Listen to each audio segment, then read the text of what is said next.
حضور اکرم صلی اللہ تعالی علیہ وسلم سے آپ کے ایک صحابی نے روایت فرمایا ہے، فرماتے ہیں کہ اللہ کے نبی نے شعبان کے آخر میں ہمیں اکٹھا کیا، جمع کیا اور بٹھا دیا۔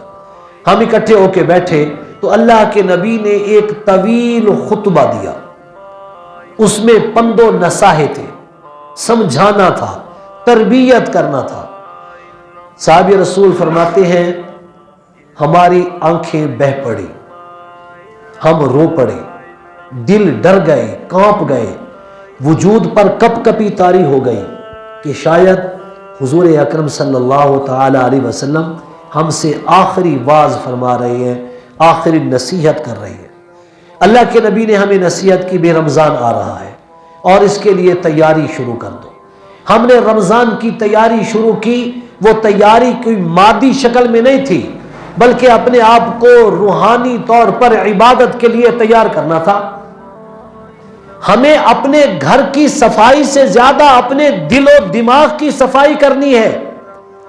اس رمضان کے آنے سے پہلے جس مہینے میں نفل نماز کا ثواب فرضوں کے برابر ہو جاتا ہے، فرضوں کا ثواب 70 گنا بڑھ جاتا ہے، ہمارے اذہان و قلوب میں اگر میل رہ گئی، گندگی رہ گئی، اگر ہمارے اذہان و قلوب میں کہیں مال کی حرص و ہوس، کہیں ہمارے اذہان و قلوب کی دنیا داری کی حرص و ہوس رہ گئی، کبھی ہمیں پروٹوکول کی حرص و ہوس رہ گئی، کبھی ہٹو بچو کے نعروں کی ہمیں طلب رہ گئی کہ میرے آگے پیچھے لوگ ہوں، میری تعظیم ہو، میری توقیر ہو، لوگ کہیں جناب بڑے آدمی آ گئے، بڑے حضرت آ گئے، یہ ہمارے ذہن میں بھری ہوئی بیماریاں ہیں، بیماریاں۔ ہمیں ان بیماریوں کو نکالنا ہے اپنے اذہان و قلوب سے، اپنی حقیقت کو پہچانے۔ آپ کے میرے آقا علیہ الصلوۃ والتسلیم، امام الانبیاء، سید الانبیاء، قائد الانبیاء، جناب محمد الرسول اللہ صلی اللہ تعالی علیہ وسلم فرماتے ہیں کلکم من آدم، تم سب آدم کی اولاد ہو، وآدم من تراب، اور حضرت آدم کو اللہ نے مٹی سے بنا دیا۔ تو ہماری حقیقت کیا ہے؟ ہم مٹی سے بنے ہوئے ہیں۔ ہم اپنے آپ پر تفاخر، تکبر کس چیز کا کریں؟ ہم دنیا میں آئے تو ننگے آئے، روتے ہوئے دنیا میں آئے، یہ ہماری اوقات ہے۔ ماں کے پیٹ میں رہے تو اللہ نے ایک آنت جوڑ دی ہماری ناف میں جس سے ہمیں خوراک ملتی رہی، اور ہم خون سے، خوراک سے، خدا معلوم کس کس چیز سے اللہ نے ہمیں بنا دیا ہے۔ بچہ پیدا ہوتا ہے، لو تھوڑا سا ہوتا ہے، ننھا سا، یہ اللہ تبارک و تعالی نے ہمیں بنایا۔ ہم تکبر کریں تو کس چیز کا کریں؟